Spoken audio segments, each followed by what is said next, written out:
Sophia is the worst at recording these things. Yeah, if you can be on it, I think that it's going to feel like a workshop like the pitch class did. So you're going to walk away with work finished. Do you know what I mean? And that's kind of my new objective with these calls. So if you want my feedback, if you want that type of interaction, it would be a good class to be on. But if you can't, there's going to be a replay, and you don't forget you have these calls to get feedback as well. So like, you've got options. And it's how long? Like it'll probably be, I mean, I'm having it listed as 90 minutes, but I'm kind of a long-winded person. It could be 2 hours. Thanks for your time. I mean, it's not like we're saying, ooh, right? Thank you. I know, but you guys are also like busy, and here I am like, let's talk about things that I like to talk about with you. Okay, so get back to you taking action. So for example, today's post is a silly one. It should be an easy one, right? It's literally, and I think I did this on purpose just so that, gosh, I'm getting hot, just so that people had something in the schedule that was like kind of easy to post. It's like it's a conversation starter, right? So what if, I don't know, do you celebrate Christmas, Maureen, or what do you celebrate? Yeah, Christmas. Do you have your Christmas tree up or anything like that? Nope, no Christmas tree, no time to decorate. Oh my God, you should, I'm gonna post my ridiculous tree later.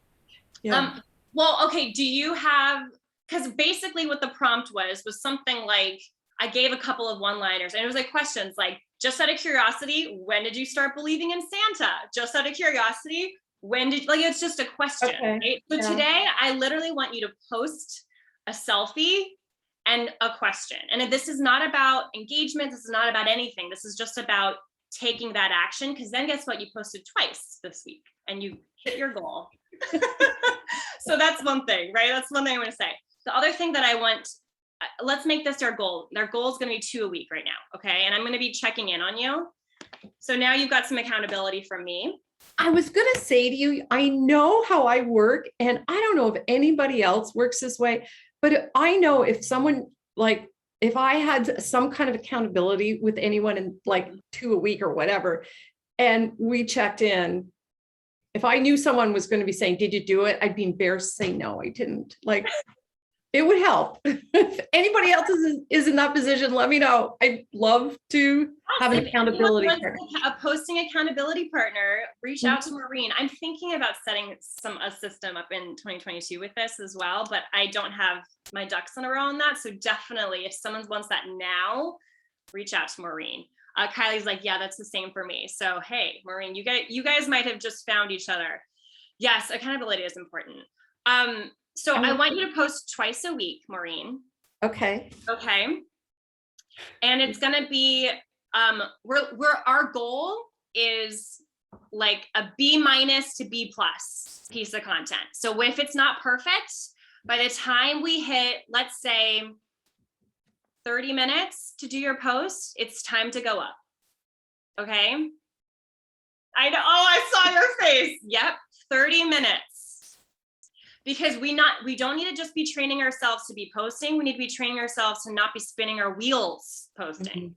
Okay. Because then we're all going to burn ourselves out. We're never going to build an audience. It's just not going to happen, because quite honestly, posting and getting content up is very much phase 1 of social media, right? There's 4 phases in my opinion. And when you move through them, like, in order to get to that last phase, which is amplifying and growing and all those things, right? You need, like, the content is kind of like the bottom level. Like, the strategy stuff is what we move up through phase 2 and phase 3 with, and then phase 4 is amplifying and getting in front of more people, right?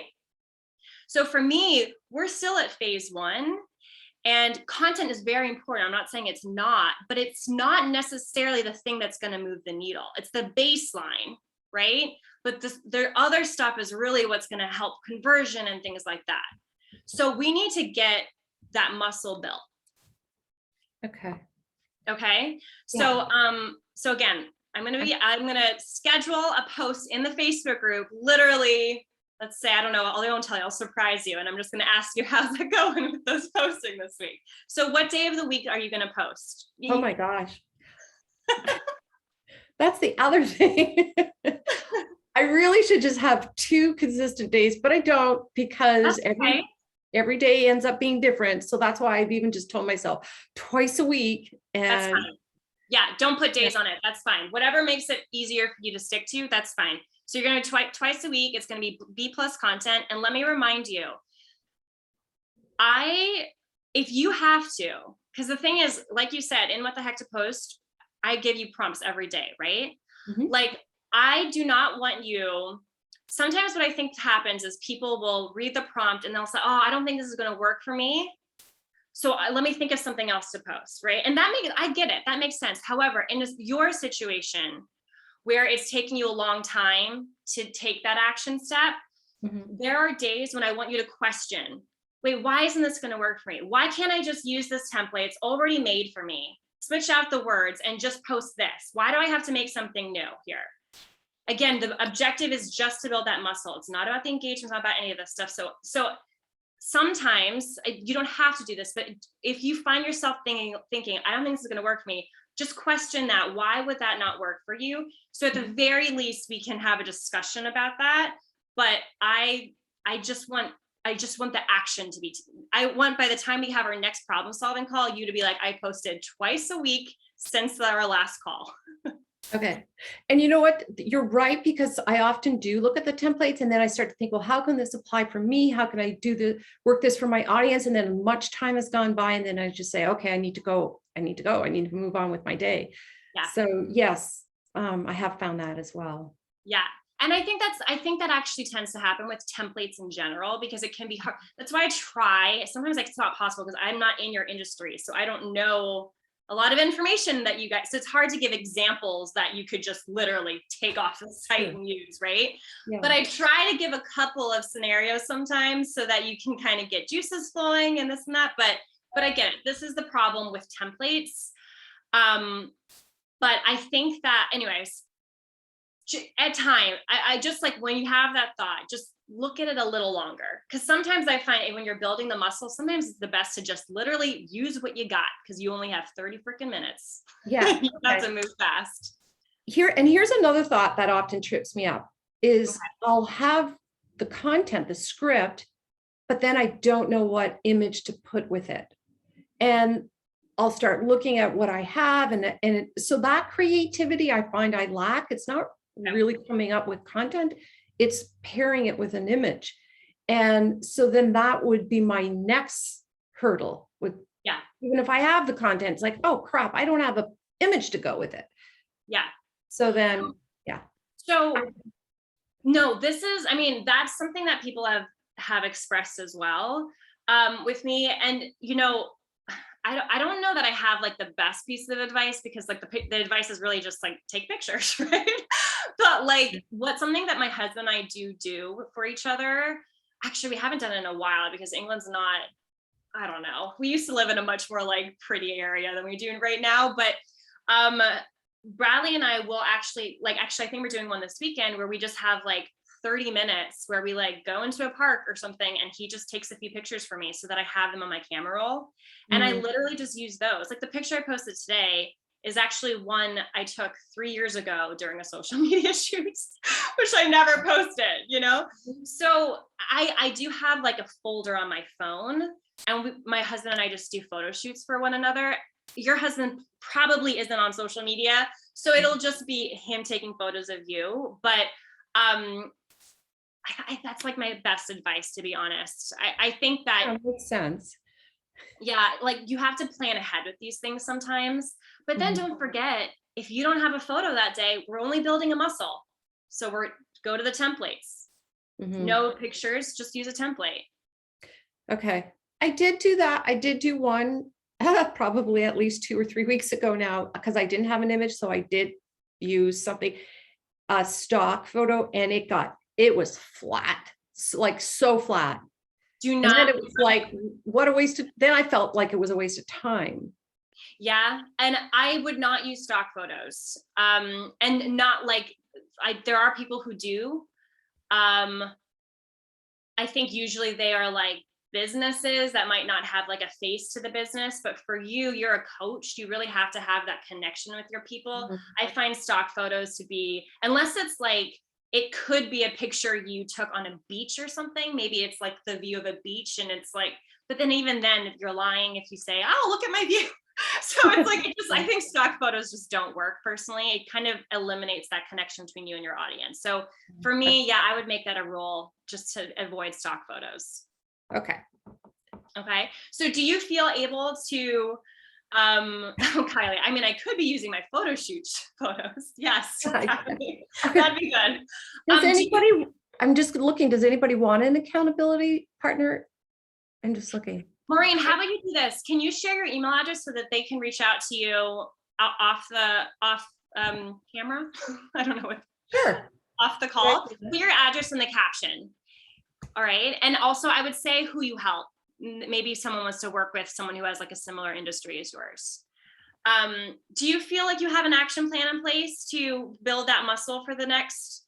I think the fact that you've given me a challenge, and I'll be embarrassed if I have to say, yeah, no, I didn't even do 2 posts.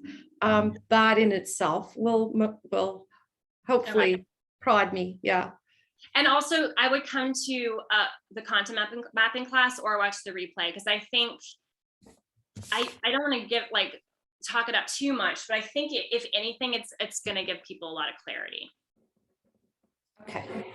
Okay. Yeah, thanks. I'm gonna make that a priority. I already have, have meetings. I'll cancel them because I really want to get a handle on this, for Pete's sakes. But if these meetings are you making money, like do those first and then watch the replay. No, it's a networking meeting, which, hey. Hey, this could be valuable too. Anyway, I'll let you decide. It's your business.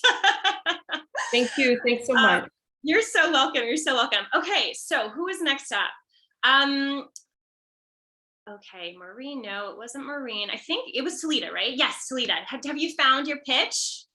Yes, but Katie, I think, has to leave early, so she can go before me. Yes. Okay, sounds good. Katie.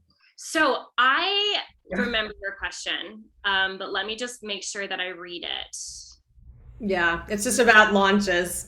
Yes. What should I do after my Yeah. is over? Yeah, after the webinars are over, now we're in the sales, like getting people who didn't buy on the webinars.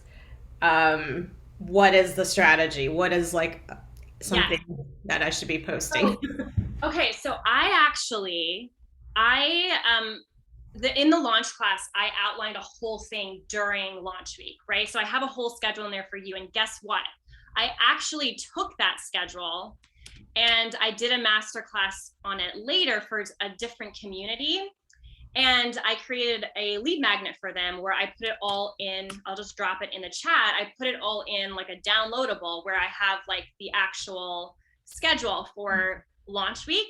So I just put in the chat, if you download that, you're going to see an actual schedule as well as examples for each post so that you can actually see what they look like, right? Or what I have done in the past. There's a couple other things I would also think about though. So, okay, so just talk me through. I'm pretty sure I am familiar with the strategy, but I just want to make sure. So you had a masterclass, they attended the masterclass, you sold on the masterclass, and now it's just like cart is open and people, you've probably got a sales sequence going in the inbox. Is that right? Yes, exactly. Okay. Okay, cool. In terms of what to post, I think that link, and in fact, download it while we're on the call so I can be sure you're clear on it. But I think that link is going to answer all your like what content should be posted questions. So instead, I want to move into like strategy stuff. A couple of things I would not finish your launch week without doing. I would, to the best of your ability, follow up with people who were on your masterclass but did not buy.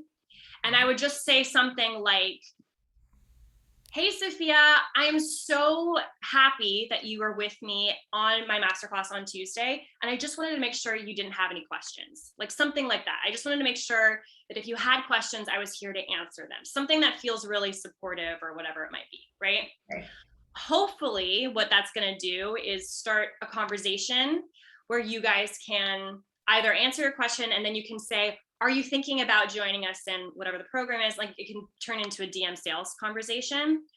But if it doesn't, it can also just like, you know, reignite that relationship so that either they can be a yes in the future, or, you know, you can like follow up again and be like, hey, just wanted to remind you, the doors are actually closing tomorrow. So I just wanted to make sure if you had any questions or if you were thinking about joining us, that you didn't miss this opportunity. It just kind of makes that connection again. Does that make sense? Yeah.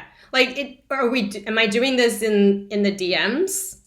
You could, I mean, that's where I typically do them. But again, that's also because that's like my business. If you feel like there's a better place, like, I don't know if you'd rather do it in the inbox, like whatever makes sense to you. I don't think it matters, but for me, the idea is for people to feel really seen by you after your launch, you know, after your training. What I always get is like, oh my gosh, like, thank you so much. Like, they're just so surprised that I took the time, that I know who they are. Do you know what I mean? So that kind of helps us with the relationship. Like BombBomb videos or something too. You can do that. BombBomb videos are great too. I think the reason I do like BombBomb videos, but the reason I do really like the Instagram thing, or just the social media part of it, is because if people aren't with me on social media yet, it also gives us the opportunity to become social media friends, right? Which is where I'm hanging out every day. It's kind of where I have that like long-term ability to build a relationship, whereas an email can kind of like live for a day and then be over, because like inboxes, you know what I mean? Like, it's just can be a lot. So it just kind of, it opens the doors for like, if there are no this time, it opens the doors for a relationship to be built so that they can be a yes later. Got it. Okay. So that's why I like doing it in the DM. I also do, if I'm really freaking busy, I'll just text it. Hey, I just want to make sure you have a question. However, if I do have a little extra time, I prefer to do a voice memo. And it's quick and easy. It's just like, hey, thanks so much for joining me. I just wanted to follow up and make sure that I answered any questions that you had. So let me know. Are you, like, with regards to our training on Tuesday, are there any follow-up questions? I'll just do the same thing again and again and again, because it kind of just feels, sometimes the texting can kind of feel like, oh yeah, someone's assistant did that. You know what I mean? Whereas when I'm talking, that's when I really get the like, oh my God, oh my gosh, thank you. You know, that's where people are impressed that I actually showed up for them. You know? Yeah. Someone did that. Someone who hadn't bought, she like went in, followed me and started liking all of my photos. So I think that would be a good person to actually reach out to. 100%. Okay, awesome. So that's one thing. Then the other thing that I do, and I outlined this in the launch class as well, is I will usually have, like, let's say if cart is open, let's just say it's 6 days. I don't really remember what I typically do after a masterclass. I don't know if you know this, Katie, but I've like, I'm trying not to live launch anymore. I'm trying to only do evergreen. So it's been about a year since I've live launched. So I'm trying to remember like all the things I used to do. But another thing that I did was I would ask questions like, so for example, during my launch week, I would share a lot of social proof, right? So I'd share like a testimonial from someone. Let's say one of the things that we talked about in my talk was this isn't true, but let's just say, because I can't think of anything else. Someone wanted to grow, right? Someone really wanted to grow their following. And let's say, actually, no, because I hate talking about that. So I would never do that. Let's say someone wanted to sell high ticket items on Instagram and they were told that's not possible, right? So, and let's say that's a big pain point for my audience. And I had a testimonial that someone sold a $10,000 product in the DM, right? Which is actually true. So I could put that on Instagram of her being like, oh my God, I can't believe this. I just sold a 10K product in my DMs. Thank you so much for teaching me, or something like that. I would then put a testimonial underneath it and be like, are these the results you're looking for? Yes or no? Everyone who says yes gets a DM and be like, hey, I see that you're trying to sell high ticket items in the DM.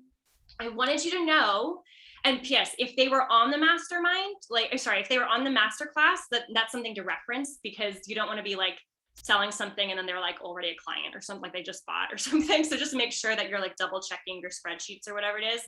But it's like, hey, I saw that these are results that you want.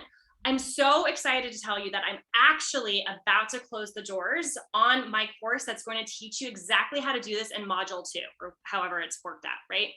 And then I'm like, I do see that you were at my masterclass on Tuesday. I'm so excited you were there. So I know you already know all the stuff that's in here. Let me know if you have any questions or you need any clarity so you can make a clear yes or no.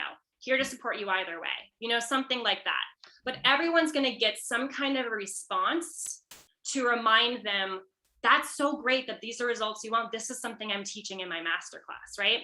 So those are the things that I'm scattering around all through launch week in my Instagram story. Less so my feed. I'm going to show, you're going to see exactly what to post in your feed. That's my Instagram story stuff, because I find engagement to be easier up there. And I find, I just think like polls and stickers, it's just more interactive, and it just makes it easier for us content creators to have those conversations in the story, right? Yeah. Yep. So I'm doing that. And I'm also just being straight. I'm also just posting something like, oh my God, did you know we are closing the doors on whatever the name of my course is in 2 days, yes or no? And the fact that the people that say yes, they get nothing from me. The people that say no, I send them a DM and be like, oh my gosh, like, I'm so sorry that I haven't been making it clear that doors are closing. Were you interested in learning more about this product? Do you have any questions so you can make it clear yes or no? I kind of like sprinkle things like that. Got it. Yeah. And I'm so sorry, but I do have to go because I've got a client. That's great. Does that help you though in terms Absolutely. of the post and how to show up in stories? Yes. That really helps. And I did download the lead magnet that you sent. Awesome. And hey, feel free to email me if anything's unclear about the download, because I know we didn't have a ton of time. So just know my inbox is open to you. Awesome. Thanks, Sophia. You're welcome. Bye. Okay, cool. Talita, you ready to go?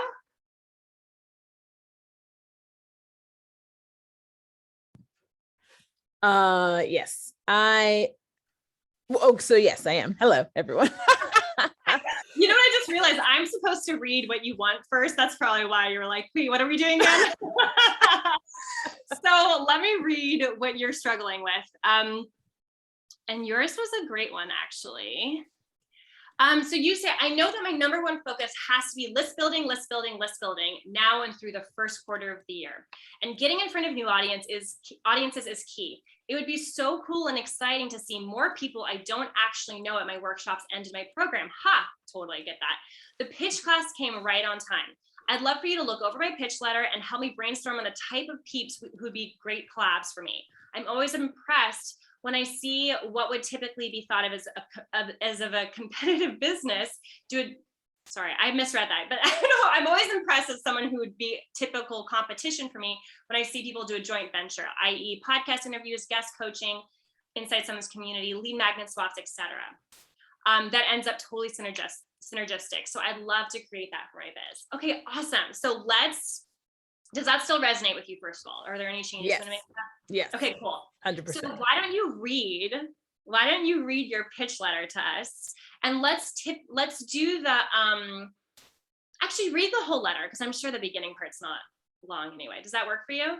Yes. And there's a part in there where, using your template, one of the options of how to get personal or make it personal, I wasn't, or I guess I need just help a little bit with that section. And also a reminder, it's been a while since we talked about this, but you know how my work is not just fitness for fitness sake. I mean, it can be like, if you have obviously a very specific fitness or performance goal or physical goal, then yes, my work works for that. But it's also a deeper, it's what you need in order to perform at a high level in your life. Yeah. So if you're looking, like the example we talked about last time was, if you really want a promotion or you want to make more money, you need to be strength training. Like that's. Yeah. So with this, there's a particular one woman I have in mind who I would like to send my pitch to. Okay. She's definitely not anything to do with fitness, but the people in her audience would definitely, our leaders, are So I feel like, so it's getting her to see, okay, how does this make sense, I guess? Yes, I love it. And before I forget, I think someone to pitch you, and she's a big one, so she won't say yes right away because she's like one of those people. It's Lori Harder. I think you'd be a great one on Lori because she's a obviously she's a 7-figure entrepreneur, like just big hitter, but also she is she thinks working out is such a big part of success. Yes. So I feel like this messaging would make a lot of sense to her. So I think she should go on your list, and people like her should go on your list. Okay, great. And I've heard the name before actually, but I don't think I've seen her. She's actually, I don't know if you watched my Instagram story today, but I actually reposted one of her images in my story. story. Okay. So if you can't find her, go to my Instagram and you'll see an image of hers. But nice. Let's start with reading your pitch letter. Okay. And let's all put our thinking hats on. The goal here is to make it super clear, who Talita is, right? And she should sound like she knows what she's talking about, but also 2, I would take a look at really listen to the topics, right?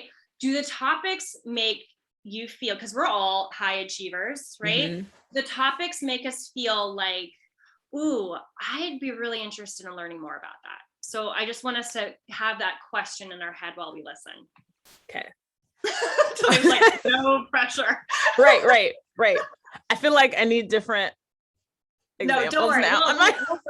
We'll work that out. Okay. Hey there, Victoria. Thanks so much for your response to my comment on your Getting Real About How You Feel IG post. Your words are the type of heart and hard-hitting messages that resonate with me as a human, as well as my own style of coaching. I am brand new to your content, but have loved what I've seen so far, especially your last episode about overcoming all or nothing thinking, or your last podcast episode about overcoming all or nothing thinking. That's something my peeps struggle with, so I knew I had to connect with you. And so this next part was like, with all that's your example, with all that's happening in our industry regarding blank. So I don't know what kind of news is going on in my industry. That's the part I hadn't put in yet. I felt like I needed to I felt inspired to reach out to you, blah, blah, blah. Before I get to some topic ideas, let me remember my manners and tell you who I am. My name is Talita Lutterloh, AKA Coach T, and I'm the creator of Surge, where I help purpose-driven high achievers get stronger and eat better so they can do more of what they want and do it better. Here are some ideas around where I thought our chat could go. How to stick to your goals, even when inspiration and motivation have gone MIA. How strength training gives you more energy, confidence, and money. Well, that part actually was the money part. There was someone else I had in mind. So for this particular woman, that wouldn't apply. But how strength training gives you more energy and confidence. Building habits for high performance lifestyle. Feeling good in your body with habit-based nutrition. Respecting your body with, hold on. Okay. No matter what stress. Respecting your body with nourishing food, no matter what stress you're going through. And how values-rooted goal digging keeps you fit and out of stress. I know we barely know one another, and delivering high quality content is really important to you. So here's where you can get a sense of my work. So then I linked, COVID was a big time for me and my business, and the New York Times took notice, as well as Shout Out LA, which is not specifically COVID related. And so I linked to those articles. Also, here's a document filled with some of the results many surgers have experienced. And here's a recent episode of Talitified TV where I coach people live on an obstacle they're going through or take them through a strength training session. Thanks so much for reading my pitch. I'm excited to potentially speak with you soon. Peace and gratitude, Talita. Talita, I think it's really good overall. I have a couple of thoughts, but I think overall it's really good. Definitely connected to the person. You definitely don't sound like you're just copying and pasting some template and just mass projecting it out there, right? It definitely sounds personal. Cool. So I think that's really great. I also love that you are putting together a doc with the testimonials and the results that your clients are achieving. I think that's awesome. Okay, so let's get to the topics. Sorry, I actually think for the most part, I really liked them. Oh, okay. And I remembered too that I think I named 6. There's only should be 3 or 4 there. Everyone. Oh, I think all of y'all know that. You're probably trying to get them all out, and you're like, Yes. I'll like, use a few of these depending on who I'm pitching to. I get it. So here's the one thing that I would say, and I'm trying to figure out how to even do this because, like, I feel, first of all, specificity I think is so freaking important, as you know, right? And we also want to make sure that it feels like the topics we're presenting don't sound like everyone else's topics, right? Yes. So for example, like, and I couldn't write fast enough, so I didn't get everything, but like the first one was, can you read the first one again? How to stick to your goals. How to stick to your goals, even when inspiration and motivation have gone MIA.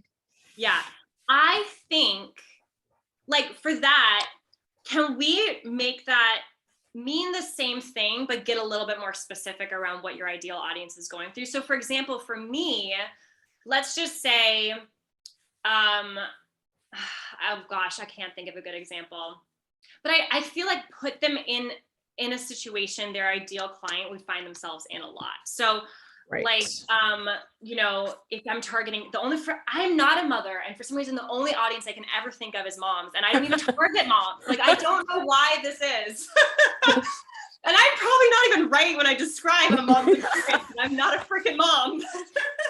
But like, for me, I feel like it'd be like how to stick to your goals, even when you've, like, even when dinner's burning, you got a sick kid on your hip, and the cat's pooping on the carpet again. Like, you know, and then and then in parentheses, like #busy, right? Like, I feel like they're just to kind of make these topics pop a little bit and really just like paint the circumstance. Yes. How strength training, personally, this is one of the reasons why I loved how strength training gives you something and money. I actually wrote something and money. Because the reason I think this is important, because that is different. I guarantee they're not getting pitches about how strength training makes anyone money. Right. You know? Right. But this is your angle, right? Yeah. This is what's different about you. So for me, I actually like the idea, and everything needs to be tested. I'm not in your industry. I can't say for certain you're going to get all yeses just because you add money to the right. I don't know. But I think that's the type of stuff that should get tested, because that's what's different. And that's also the angle you're trying to take. You're trying to work with a certain type of person with a lot of ambition. Yeah. And you're trying to tie how physical health, which P.S., I've never thought of it that way, but when I'm sitting here talking to you, it's so fucking obvious. Like, that's so true. Like, this is so freaking important to those big goals that we have. Yep. And so you presenting that as like the thing people are missing here, right, is I think a really important angle here. Got it. Okay, cool. So I actually love it of making money, the part where I just is always in the pitch, regardless of who you're talking to. I kind of like it. Cool. What was the next one? Building habits for building habits for a high performance lifestyle. Yeah. And I want to define what that means, like high performance lifestyle, like, because you're targeting someone and you're pitching to someone who has, for example, if you're pitching to Boss Babe, right? Let's say Boss Babe's whole thing is ambitious, unapologetic women. That's who they're talking to. So how building habits for high performance, like, what does ambitious, unapologetic, like, what does that experience? Building habits for building healthy habits for, you know, I don't know. I think you know what I'm saying, but again, I don't know the audience that well. Right. Well, yes, I do. So think because often the thing I come up against is people's, and I guess that was probably all of us, depending on what industry we're in, people's assumptions of what they think that word means, high performance. So a lot of people assume that I'm talking to athletes. And so they already, well, also because they know that I am an athlete, so they assume I'm talking to athletes. So they already take themselves, oh, I'm not an athlete, and they take themselves out of the equation. So obviously, yes, what you're saying is important, that I need to define what that is. And yes, it can be an athlete, but I'm not singling out athletes. So it's essentially always being on your A game. Yeah. And again, I guess I could get more specific, but if that was an entrepreneur, then so here's where I'd make this change. Okay. If you are pitching to Lori Harder, for example, whose audience is not athletes but entrepreneurs, I would make that about entrepreneurs and what that looks like for entrepreneurs. If you're pitching to, I don't know any podcast for athletes now that I think about it. So like, I don't know, who's that guy who does like vegan, who's like a vegan athlete? Rich Roll. Yes. Does he talk to athletes? Yeah, he has many on there, but he's especially how his podcast has expanded over this past year. It's not limited to athletes, but. Okay. I don't know. I actually don't know the guy. My sister is an athlete and she talks about him like nonstop. So I just made an assumption there. But like, let's just say he did only talk to athletes, then you would adjust that for an athlete conversation, right? Got it. But I will say, I do kind of think building healthy habits, like we might make this more specific, but I do think as a whole, building healthy habits might be kind of vague. Okay. Yep. Like I almost might get a little more specific on like what types of habits you want to talk about. Or maybe like, could it be like how to decide what healthy habits you need to be committing to in order to blah, blah, blah. Like what are the results? Like maybe, I like that. Because that way the conversation opens up to both of those things, building healthy habits in general, but also like the decision-making part, Yep. Oh, I like that. Okay. And then the next one is feeling good in your body, something like that. Oh, well, there was 2 options here. I put, because I also coach on plant-based eating specifically. I had written here, feeling good in your body with habit-based nutrition, because it's both of those combined. Even though, yes, I'm specifically plant-based eating, it's still with a habit-based approach. So I'm not making a meal plan where I'm telling you this restricted amount of calories. It's a habit-based approach. Yes. Okay. Because that also might be kind of vague. Like as I was even saying it, it sounded like, describe like what is feeling good in your body to you is different than feeling good in your body to somebody else. Totally. You know what kind of made me, the topic that popped into my head. So just in case this is some like divine download, I'm just going to say it. Just apologies if it's bad. But like, I kind of want to understand why, because you've mentioned this to me before.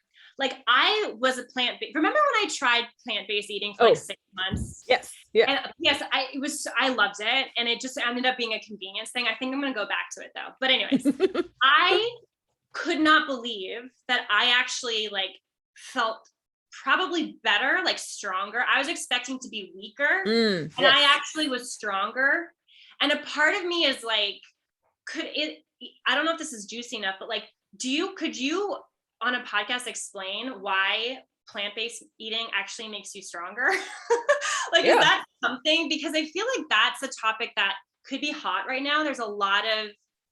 I'm sure there's a lot of like podcasts for vegans out there or people who want to talk about like those topics. So maybe that could be a topic to put in your Rolodex. Yes. That sounds and is very specific. So yeah, thank you. Yeah.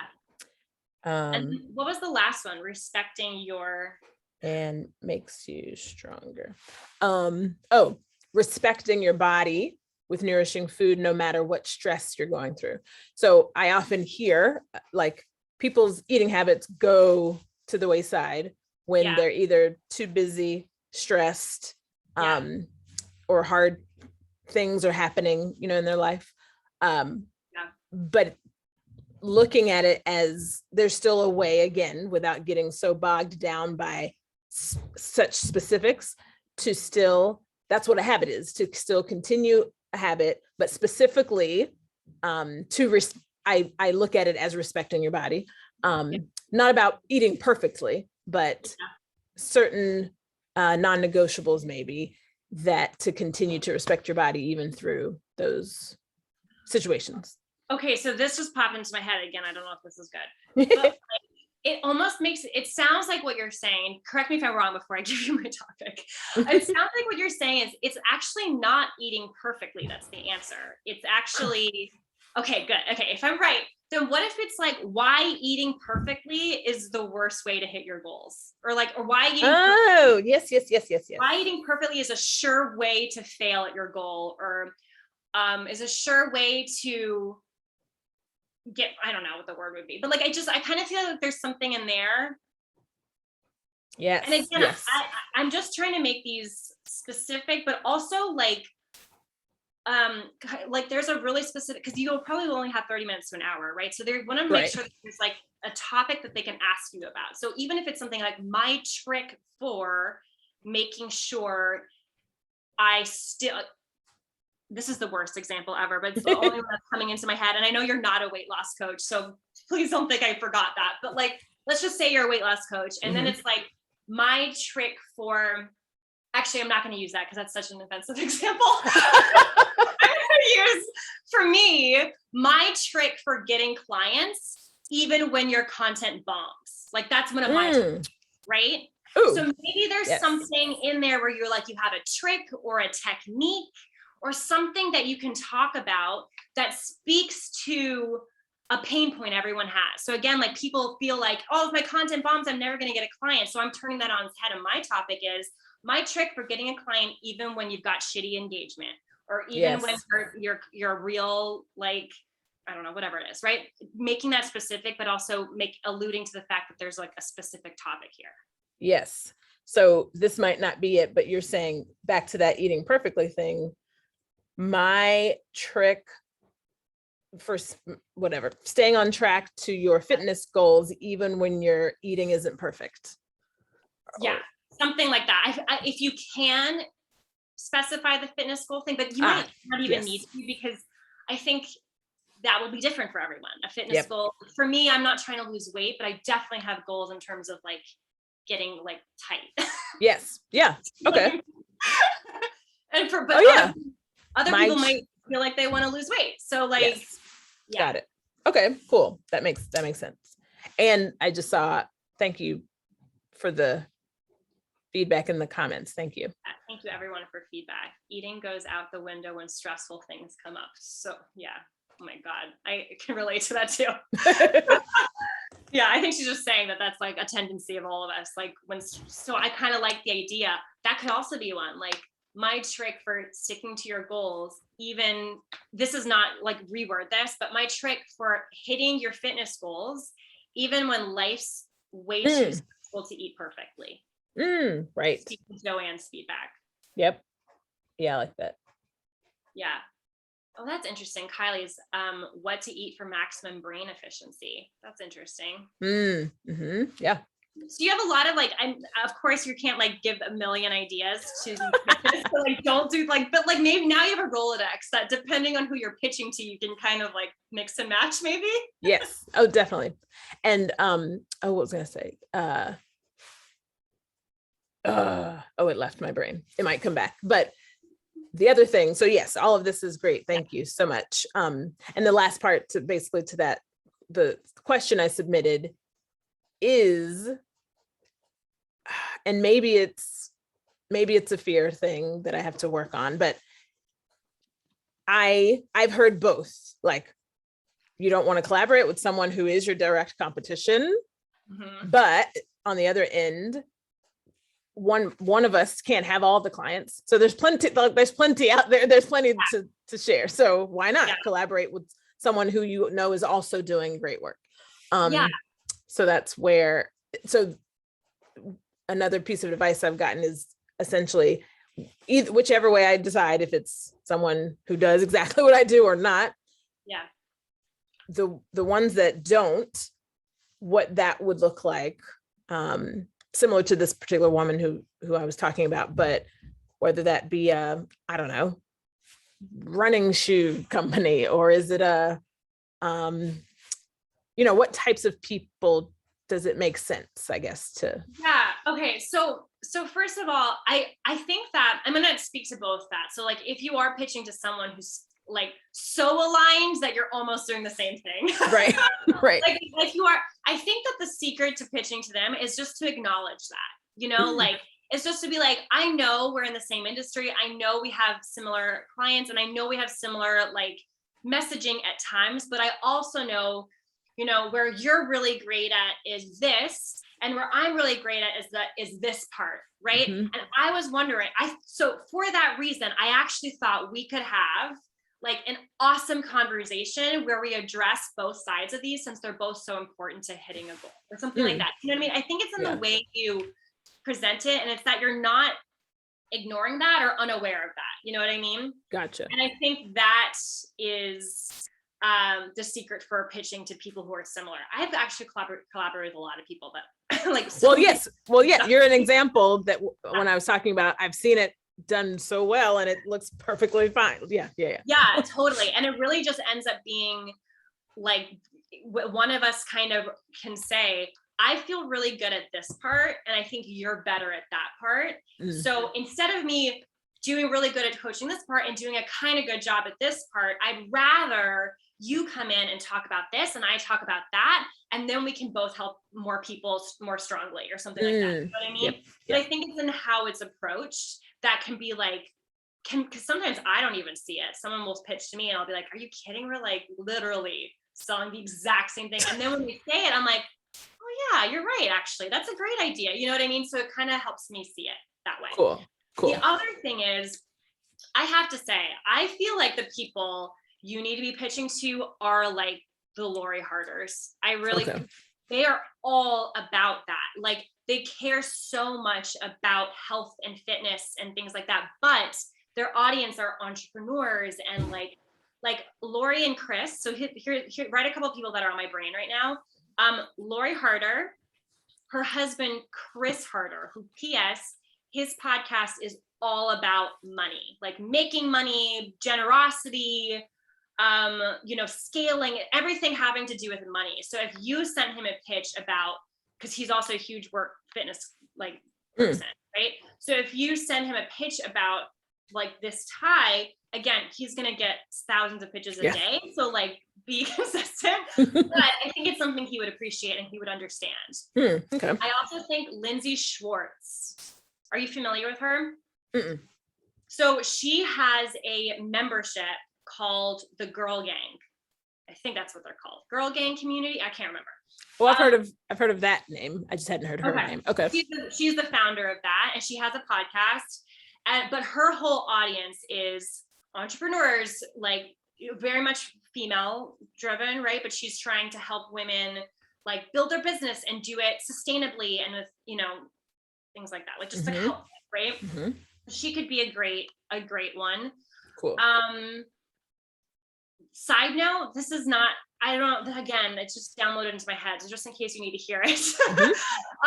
Like I joined, I feel so like sneaky right now. I joined her community just so I'd be more likely that I could get on her podcast. Yes. And her community's about $30 a month, I think. And they also highlight a member in the community on a monthly basis, I think. So if you felt like she would be unlikely to say yes right away because she's kind of big time, that could be a strategy you do to just try to like kind of be top of the pile. Again, just in case it's relevant. Your topic more interesting than my topic for her because she already talks about my topics all the time on her podcast. So I feel like you're being more likely to get an in on that. The other one who could be good is Don't Quit Your Day Job, Kathy Heller. No, sorry. Do Quit Your Day Job is the name of her podcast. She's, again, these are like entrepreneurs, lifestyle people. Another podcast that's smaller, so more likely to get a yes probably, is Rachel Joy. She targets coaches, but again, very ambitious coaches, like coaches that are striving for like high 6-figure, 7-figure. So again, and she's very into health. These are all people that are very like big health advocates. Okay. Mental and physical. And I know that you've also referred to mental health in your content before. So I feel like there's like could be some ties. Okay. there's so many. Like Rachel Rogers is coming to my head with her 7 Well, figures. yes. Well, so that's funny. So she was on my list. There's 3 people I have on my list right now of potentials. And that's where I said, okay, Talita, I think there's a little fear happening, because I get in my head about, okay, well, they are so big. Yeah. I haven't even crossed the whatever barrier, Yeah. whatever criteria, fake criteria that we make up, in our head. Yeah. And then I'll go back and forth and say, but there's something to be said, about having chutzpah or having whatever, and being very confident in what I do, which I am. So it doesn't matter who I talk to, So I guess the question in there is, an opinion question. That would just be either a numbers game and a consistency game, like you're saying, once a month or once every other month, because they are, and maybe one day they'll see you. And PS, this is something that I'm working through too, because this is, I think, pretty normal. None of those big hitters have said yes to me either. So like they're lost, but right. Same. right. So I do think that it is a consistency thing and a timing thing. But I also think when you look at these big ones, the Apple Podcast app is going to suggest people like them. Okay. So for me, I want you to kind of go in with ideal and then have other people be suggested. So that you can also, like, I would be maybe pitching to 1 or 2 heavy hitters a month, and then the rest are more likely, because you do, even though those are really the ones that are going to give a lot of reach to you. Mm-hmm. Like, to be honest, I can be on a podcast 7 times a month. If they are not big enough, it's not going to bring in the numbers that are going to excite me. However, they give me an opportunity to, keep promoting myself as someone who's been on a lot of podcasts, which these bigger people will care about. It gives me an opportunity to continue refining my message, making sure that I'm delivering it with like being succinct versus like long-winded. So there's a lot of benefits to that. So that's why it doesn't, like I feel still good about showing up on those smaller podcasts. But for me, that's what I would do. I would kind of be like you're applying for college, like you're applying for a reach school, and then an easy, right? Yep. And see what type of podcast Apple would present to you. Okay. That's really what I do. But I think you need to be going for like the Boss Babe type of podcast personally. Okay. Because they are all such big advocates of working out and lifestyle and things like that. And this conversation's in line with that. That feels right? I'm not like pushing you in an opposite direction of what you were thinking or anything like that, right? That feels good. No, that feels great, especially if we are to be consistent or continuing with this thread of what's unexpected and what's different, which is always the feedback when people do get in my program, like clients. Yeah. It is not what they were expecting, but they like it, not in a negative way, like, and so to continue, like, this is so not what I was expecting, because it is deeper than, burning some calories and going to a fitness class, and not to say there's a time and a place for everything, but if that's, those aren't the people I'm looking for, who that's, Okay. Awesome. Thank you. So thank you. You're so welcome. And if I ever launch a podcast, which I want to every day, I'm like, I want to do a podcast this year. If I ever do, you're so going to be on my podcast because I love this topic. Thank you. And thank you, everyone. I'll go back and read all of these. Okay, awesome. Sorry. So we got really into that topic. That was such a fun conversation. So there's some comments in there for you, Talita, by the way. I'm going to just move on to the next person because I just realized it's 6:06. Holy crap, Olas. Okay, so Kylie, you're up next. Where is Kylie? Oh, Kylie, this could be a quick one because you're going to hate my answer. All right. So Kylie's question was simple. Kylie basically was like, yo, how do I batch reels? Kylie, you're gonna hate me.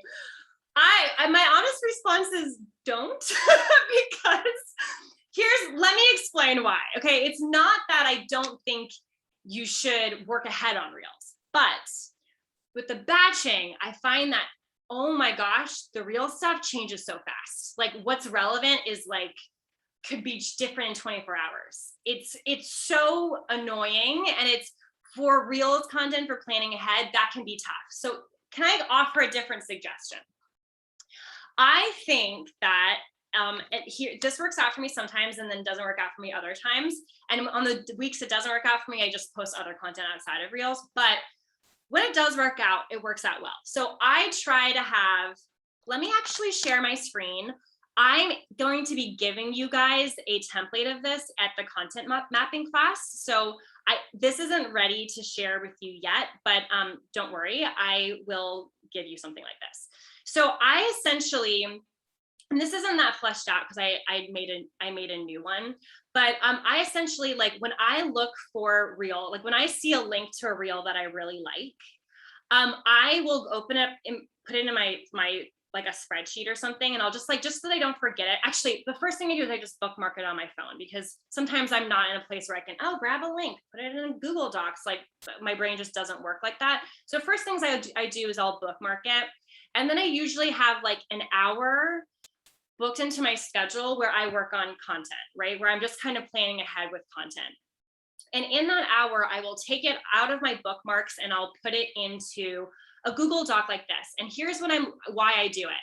So I put the link so that I know it's there. I kind of label it like relatable content or getting clients on social media or like whatever the content bucket is, right? And then this is the most important part. I rate it like easy, medium, hard, right? Like, is this going to be easy for me to get done? Or is this going to be hard for me to get done? And the reason for that is sometimes I have a client has canceled or something, and I have like an unexpected 15, 20 minutes. And I'm like, I'm just going to like bust out a reel right now because I'm like in the zone, I can do this. And so I'll look at my easies and I'll just get an easy reel done. Then I'll put whatever writing I'm going to put on the reel, like what my idea is, if I have that in mind.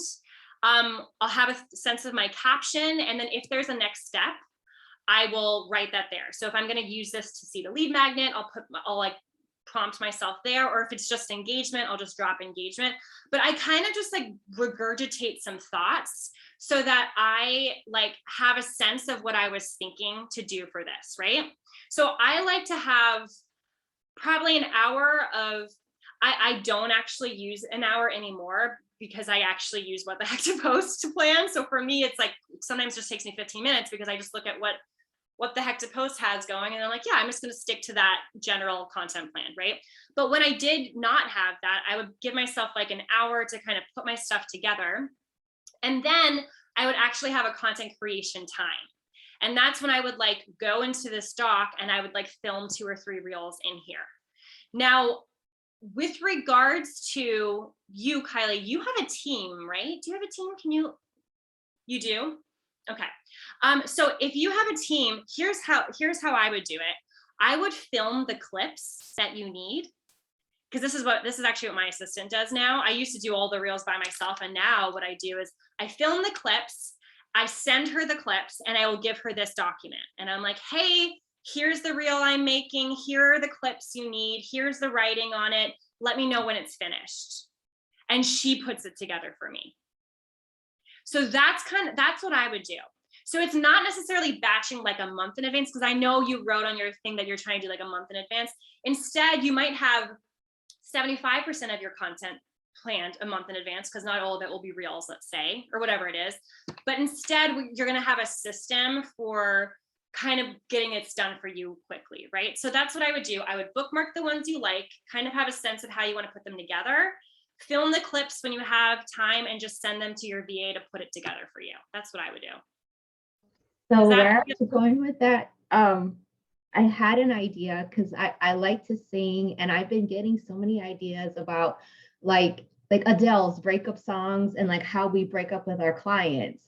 Like, so those were the content pieces I was going to film in advance, just me singing.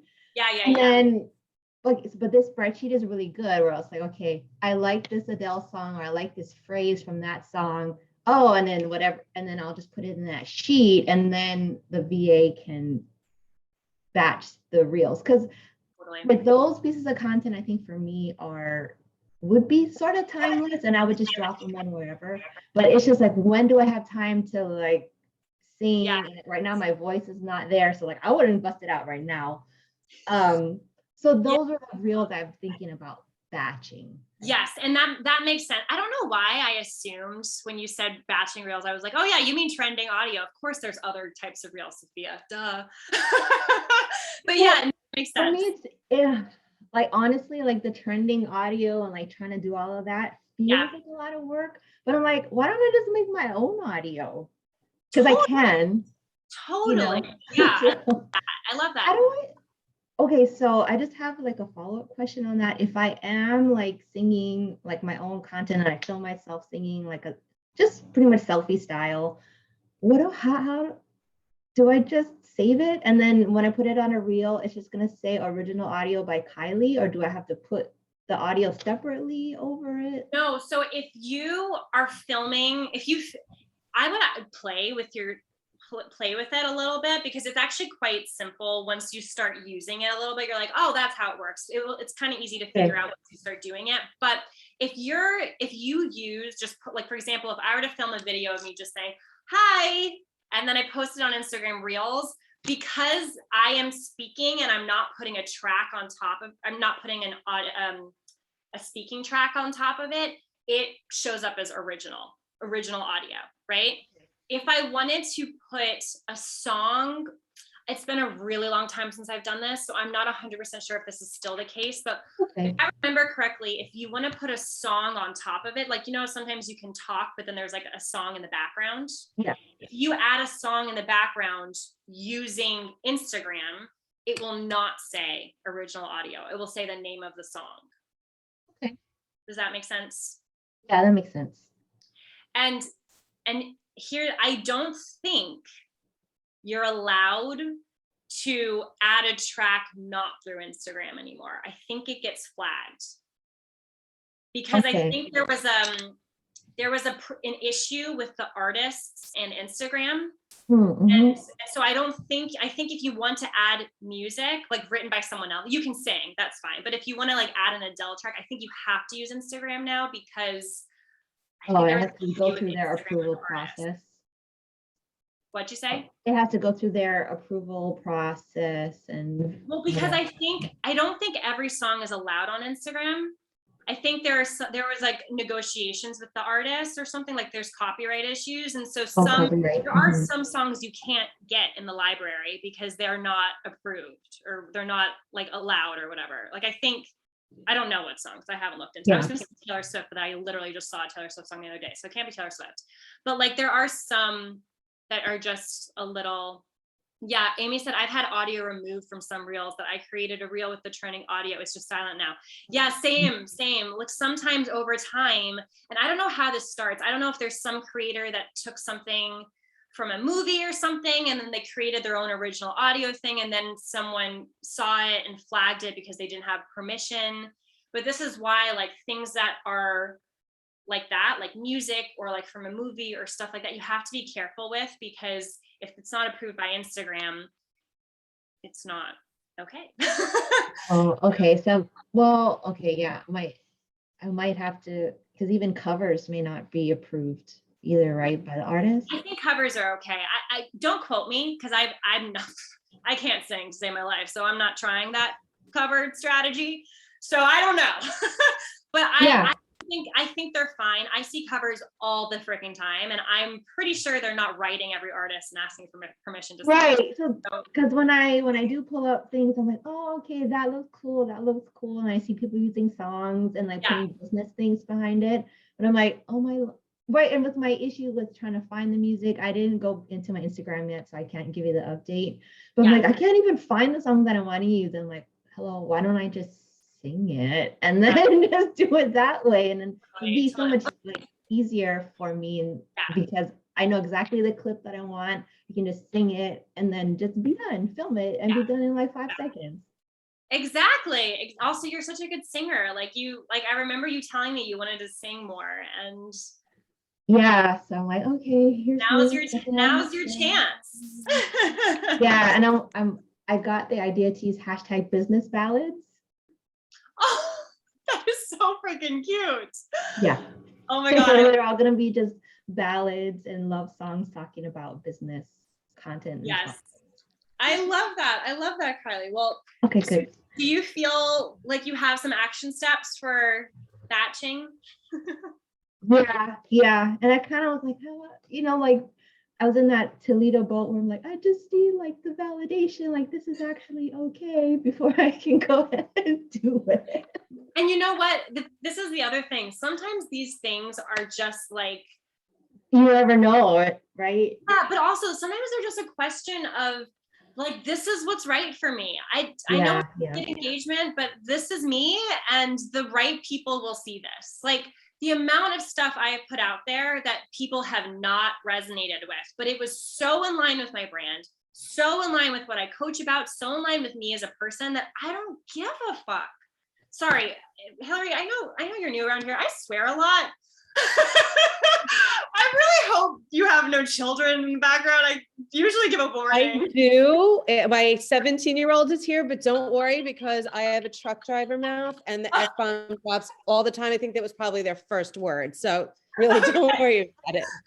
Okay, good. Yeah, everyone else knows that I'm like, when they like, they put me on mute, or put me in headphones when we're on these calls. But yeah, I'm a sailor. Okay, so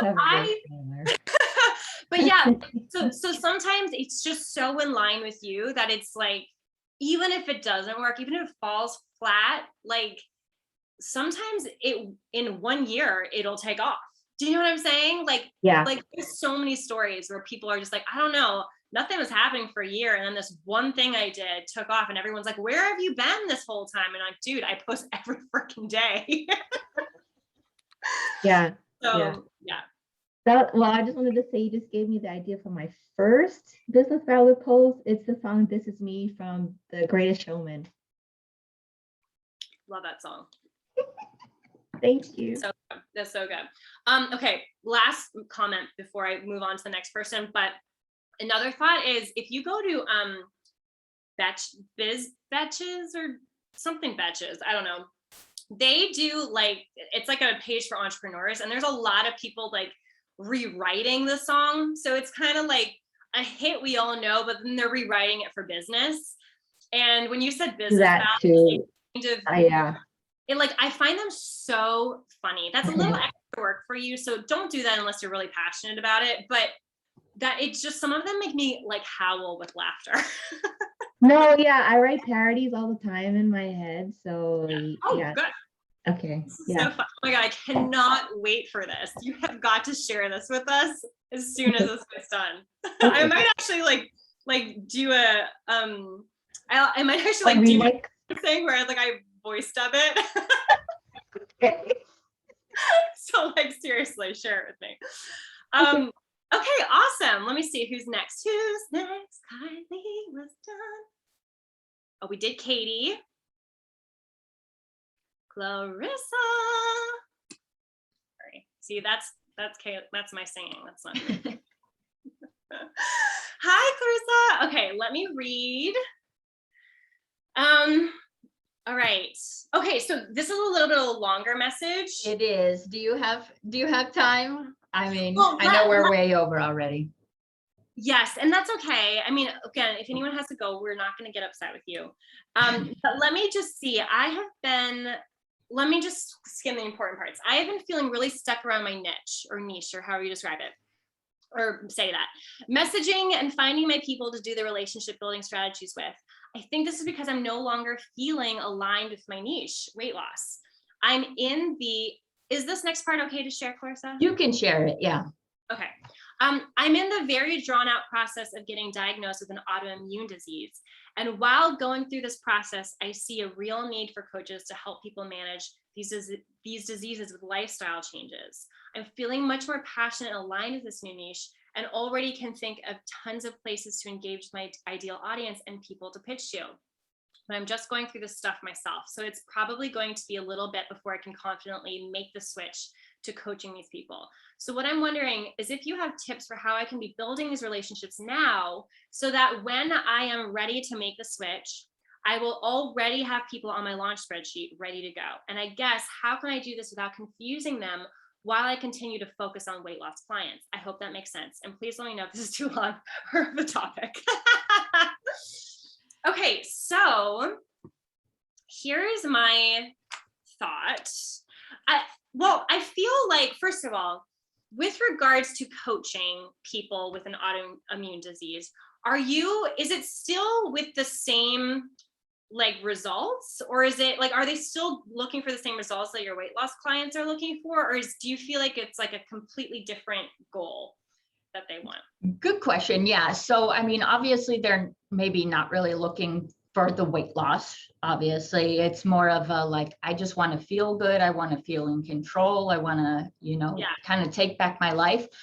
But with that being said, with my weight loss coaching, I'm all about the small habits, the sustainable habits and things like that. So that bit is totally the same. I mean, I'd probably incorporate a lot more stress management stuff so they can reduce the flares and everything, and more boundary building and stuff like that. But yeah, I mean, a lot of it is kind of similar stuff. They get these recommendations from their doctor that they need to completely change their lifestyle stuff, but they don't really get any direction on how to do it, any accountability, they're confused and kind of alone and that kind of a thing. So does that make sense?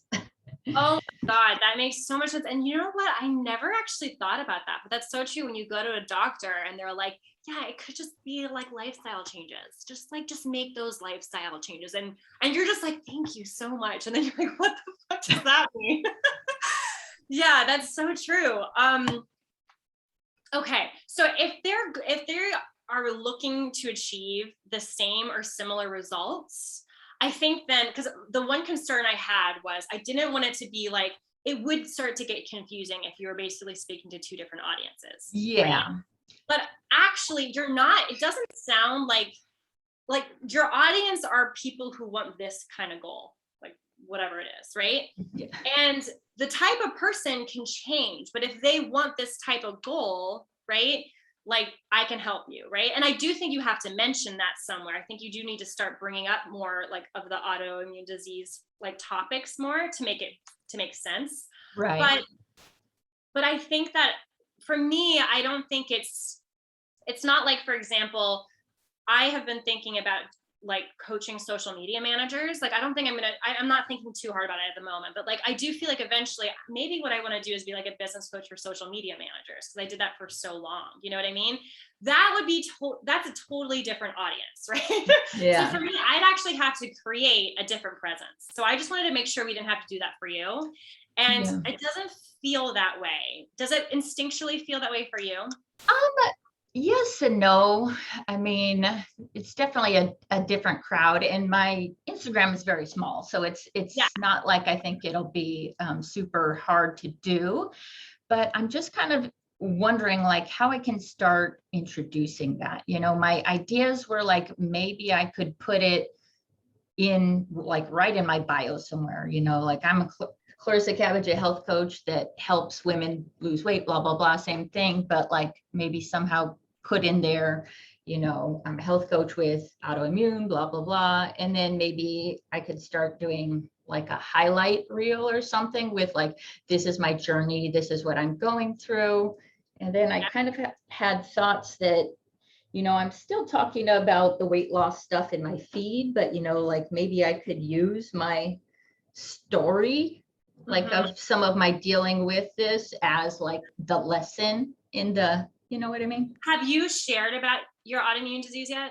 I haven't really known how to do it, So no, I haven't really. I mean, I've kind of like hinted at it, I guess. For me, that's the way to start doing it. It's about sharing your own personal journey with it. And maybe it's not necessarily positioning yourself as, hey, like I was like diagnosed with this thing and now I'm an expert on it, right? Right. Yeah, that's exactly what I don't want to do.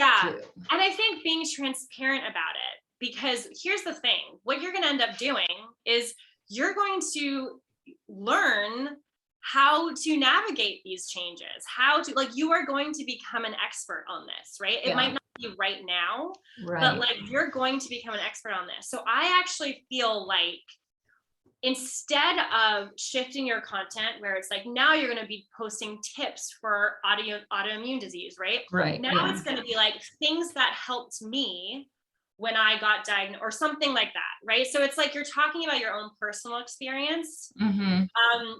And that is the angle. That's how you're bringing up these topics, right?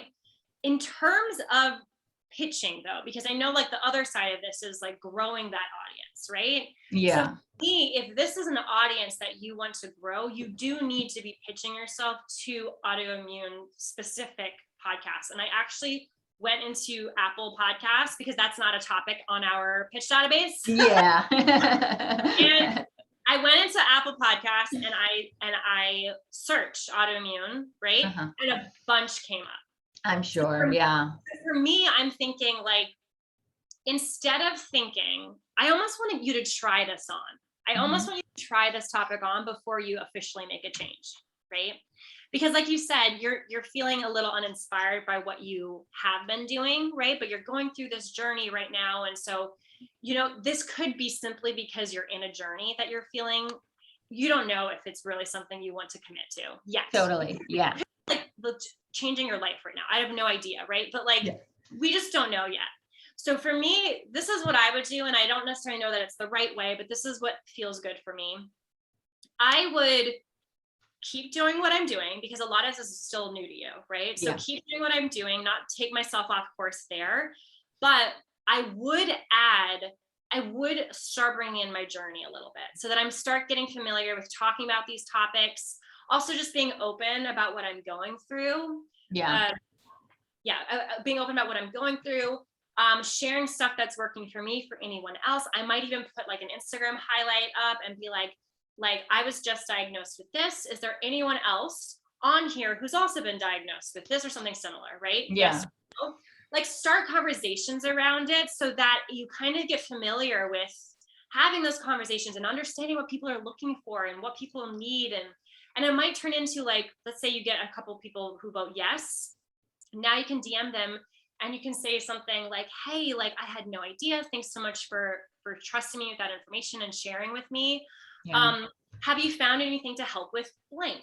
Or do you also struggle with blank? Now it's a conversation where both Right. of you, and this is just about relationships right now. Yeah. Right. Does that resonate so far?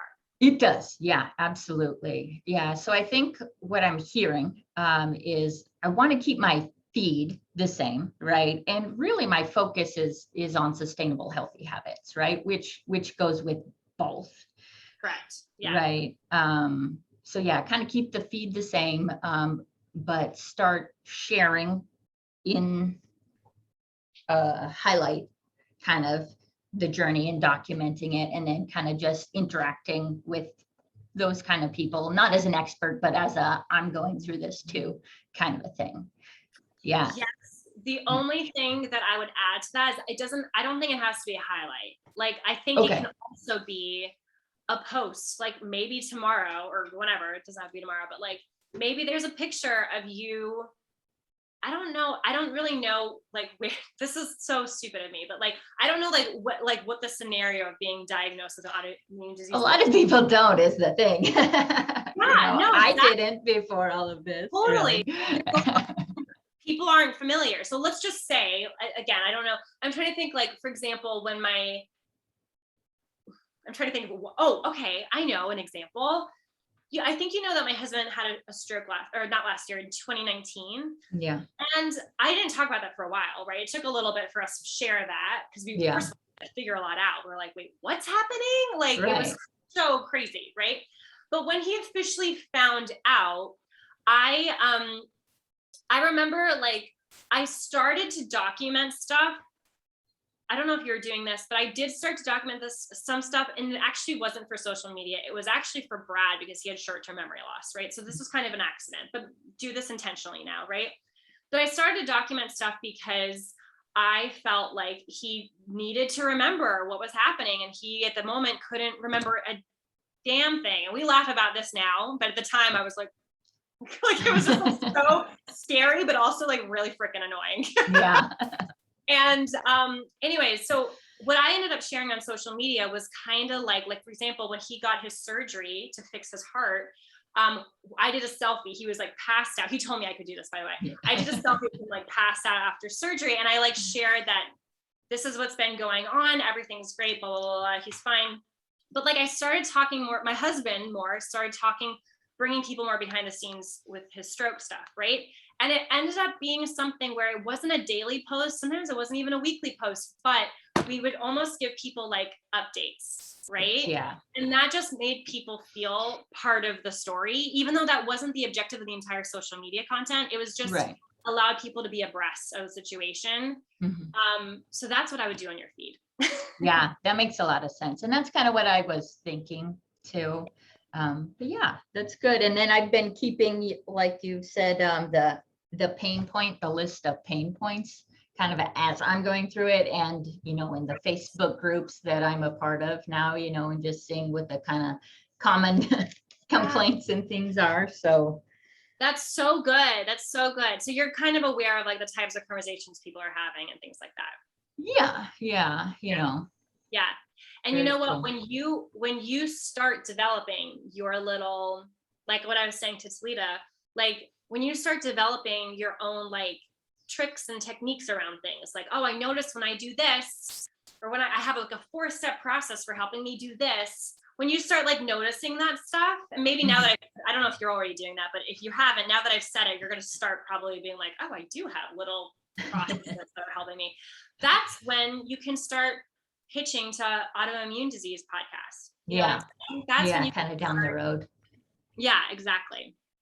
Perfect. So yeah, anyways, that would be my thought. But for me, like in terms of the pitching, it's all about the topics, right? Yeah. So for me, wow, we just like lost like a lot of people in 1 second. It's just like, and we're out. All good. So I feel like with when you're pitching to people with an autoimmune disorder, or I thought it was autoimmune disorder, but maybe it's disease. I don't know which the right terminology is. Yeah. But when you are pitching, it's about the topics, right? Right. So it could, like, I would be pitching to both of those audiences and just making sure that you have a list of topics for your weight loss conversations and a list of topics for more autoimmune specific conversations. Yeah. I don't think I'm ready for the autoimmune podcast yet, but yes. Yeah, Great. totally got it. Yeah. I just want you to understand, like, when it's time to grow that audience, like, Yeah. it's just make sure you got that. I know you know this already, but it's just for my own basis. I don't want you to use the same pitch. Right. Now now we're adjusting the pitch, and we're just going to try it on for size and see how we feel about talking about those topics. And by the way, here's another thought. You might want to pitch to these podcasts as someone who is a weight loss coach who recently discovered that she has an autoimmune disorder or disease or whatever it is. And the topics are more about someone who has it and who also works in the health industry versus an expert on this topic. Like, there might be an opportunity for you here as someone in the journey to pitch yourself in that way versus an expert. Yes. Yeah, that's interesting. I hadn't really thought about that. Thank you. You're welcome. So just marinate on that. I Yes. know I just a lot of you. No, it's good. Thank you so much. You're so welcome. Okay. So that is actually, let me just make sure I'm right. That is actually the last on the problem solving applications, but I do seem to remember Hillary commenting in the Facebook group and maybe didn't know to sign up in the problem solving application. So I just wanted to check in with you, Hillary, make sure you weren't like waiting, like, I have a question. No, was it about the Canva and the GIF thing? Because I commented this morning about that. I feel like I think it was weeks ago actually, but maybe the question's been answered since then. Yes, I did. I don't remember what it was, but I did. And you said we could talk about it. And then I totally forgot. Maybe it was about like the difference between posting in your Facebook group versus posting on your page, because that's always been a big one. But I think I'm kind of getting the hang of that one now. With Yeah. what I like to post, that is like signing up with your program in the, I don't know, in the 2 weeks that I've been doing it has been a game changer for me. Oh, I'm so glad It's to been hear really that. helpful. Yeah. I'm so glad to hear that. Amazing, amazing. Well, if you do have any questions on that, because that is a big topic, but here's the problem. I think that if you're getting a handle of things on that, almost my gut instinct is saying, let's leave it until something changes, because I'm not in your group every day, because I'm not you know what I mean? Like, Right. no matter what, the conversation is going to be me kind of like, well, maybe here's a couple of thoughts, right? And I do not want anything to confuse or change something that's not broken. Do you know what I'm saying? So I think my gut instinct is saying, I will give you one thought on what I find to be the difference between a group and a public page, but then I think we should leave it there unless you want to ask me something else. But I feel like how I always think about Facebook groups is I think of it like the next stage in someone's relationship, right? So for me, I feel like even though we talk a lot about engagement and we talk a lot about like interaction on the public pages, because that's all very important for conversion, I also think that I think about my Facebook group. I don't have a public Facebook group, but I've worked with a lot of coaches who do. And we always design it like it's like date number 2, right? So like the first social media is like where you're laying out the value, or you're really like positioning yourself as an expert. When they want to be in your Facebook group, now we're at a level where there's a little bit of there's more of a relationship, right? And how I make that look like is, let's just say, like instead of posting content because it feels right to me that week, or because I'm selling something in a couple of weeks on that topic, if I'm going to go live, I will ask them to vote on 2 topics, right? I'll ask them to pick, so that when I do post that live in my Facebook group, I'm tagging them in the comments and saying, thanks so much, Talita and Kylie, for voting on this topic. Like, let me know if you have any questions, right? It should feel a little bit like this is their space versus my space to deliver the content I want to deliver. Does that make sense? Completely. And that's kind of where I am. I haven't done a tremendous amount of polls. I mean, right now I'm just trying to get more of my ideal, excuse me, my ideal client. What I'm finding on Instagram so much is, I don't know, like weird people are following me. I'm getting like people that I can see are, you know, I did the DM strategy with a couple of people that, thanks for the follow. I'm my purpose on social media, that whole script. And it's been great because people are responding, and I'm starting now to talk into the messages, because I thought that was so great when you did that with me. I was like, oh, how cool. It's really her. So I'm doing that. Clarissa's laughing at me. But it's, bye, honey. But sorry, my daughter's going back to school. So where was I going? Oh yeah. So you know, obviously I don't want to respond to these weird people. Yeah. But it's like trying to like weed them out. And I'm not sure if more of my ideal clients, and it seems that way, are really on Facebook. So I'm like hanging out in both places and doing lives in both places. But you know, it's a work in progress. I mean, this is all a work in process. And working with Christy, she was like, just nail down that niche. And and at first it was weight loss. And this can talk to Clarissa's point a little bit. I'm a type 1 diabetic and I work with diabetics. So I embrace the diabetes, and I'm putting my story out there, and I'm telling people about, because I was diagnosed later in life. And that's how I'm getting some of my people. But it's a lot of testing and it's a lot of whatnot. But like I said, knowing now what to post, what the heck to post, is helping on my, you know, on my sign outside, like, hey, this is what I do. Exactly. Yeah. So it's been really great. I'm happy to be here. Oh, I'm so glad. I'm so glad. There was one thing that I felt like I needed to say. I don't remember what it was. I don't think it was that important. It was just kind of like, I don't know. But like, I think that, I don't know if this is gonna be helpful, but I think that, you know, if there's a weird person who's following you and you're like, I don't feel right about DMing this person, like, this isn't like, I can't tell if they're right for me. I don't know, they seem a little creepy, or they don't align with my values, or like whatever it might be, right? Like, like, for example, like I remember there was someone who was actually perfect for me, but I looked at their page and I saw them, and what was, in my opinion, they were being kind of mean to an animal. Like the animal was fine, but I didn't like it. Like just the way that they like yelled at it. I was just like, and I was like, why did you post this, first of all? But like, second of all, it, for me, I love animals, and that felt wrong for me, human to human. I couldn't agree with it. So I didn't message them, even though they were a coach, they were right in in a lot of ways. But for me, I couldn't get over that. So I was like, if this relationship is going anywhere, I don't care.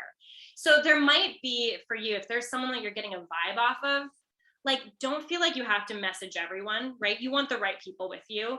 But and I do also think that for me, what changed the type of person coming my way was really when I started getting on podcasts, because those podcasts often are already create like audiences that are right for me. So the people that come away from them, you can almost like, you can't always guarantee, but like a huge percentage of the people that come off of podcasts are like great people for my world, because it's exactly like they're learning about me in a place where it's like they trust the podcast host, first of all, and second of all, I already know the topic is something that they're interested in because they chose it, right? So that does start to change when you're really active with the podcast communities, just FYI. Yeah, I got booked on a podcast about entrepreneurial woman. I have a business that's like my family business, which I've been doing for years. This is an offshoot, being a health coach. So it's about kind of transitioning and doing that. So it's not like diabetes related, but I'm doing with what you were talking about before of, you know, reeling my messaging in tighter and more of like a practice run and saying, oh, I was on so-and-so's podcast. Yeah. And a woman that I connected with through social media, she doesn't do diabetes, but she works with autoimmune, and we just started following each other. I said to her, I'm like, hey, you know, because she does intermittent fasting. First of all, I love to eat, so I can't. But I was like, if you want to come and we can do like a collab, that would be great, because, you know, I was going with the know, like, and trust. So we're setting something up for January. So I'm putting myself out there differently for 2022. New me, and it's supposed to be new you in 2022, but it's new me in 2022. No, I love that. Same. I think we're all like, yes, amen to that. That's awesome. Awesome. Awesome. So do you feel like, in terms of what you're doing, clear? Is there anything you feel stuck on that you want me to help you with, or do you feel good for this moment? For the moment, I feel good. I'm sure as like the next month rolls on and I get tighter in the posting and directing and whatnot, and move into like a launch of some kind, because I want to run a couple of challenges, I'm sure a whole host of questions will just burst out. Guaranteed. And that's not a bad thing. That's all a good thing, but 1000%. Right. You know what? And if they didn't, if for some reason you had no questions, like there's probably something not going right, because it's like, you know, you're doing a good job and you're doing it right if like you've got so many questions because you're learning. And that's what, honestly, we can't avoid the learning part of this stuff. Running a business is hard AF. If someone had told me how hard it was before I started, I kind of think I wouldn't have done it, because I just would have been so intimidated. So I'm glad I was so naive. But it's just the way it is. And we're always going to be learning, but that's not a bad thing. You know, we figure out hard things all the time, and we'll figure this out too. All right, guys. Kylie, don't worry. I've been lurking for 2 years in here. Kylie, this is the year of action, though. I feel it. Okay. The chat was kind of on fire while I was talking, but it's really hard to look at the chat while I'm helping you guys. So I'm sorry if someone asked a question, please ask it again in the Facebook group or something like that. I'm totally here for you. I just probably missed it. But our next call is content mapping. It's the end of next week.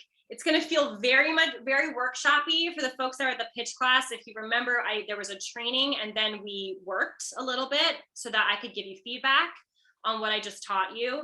This is going to be similar to that, except it's going to be training, work, training, work, training, work. So there's going to be like a little bit of both to just mix it up, because it's a little more complicated than pitching.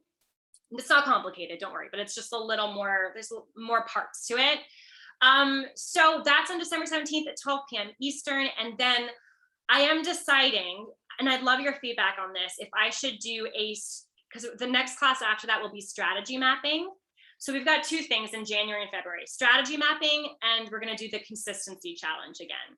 Now, should I do the consistency challenge in January and strategy mapping in February, or should I do strategy mapping in January and consistency challenge in Feb? Can I just hear people's thoughts?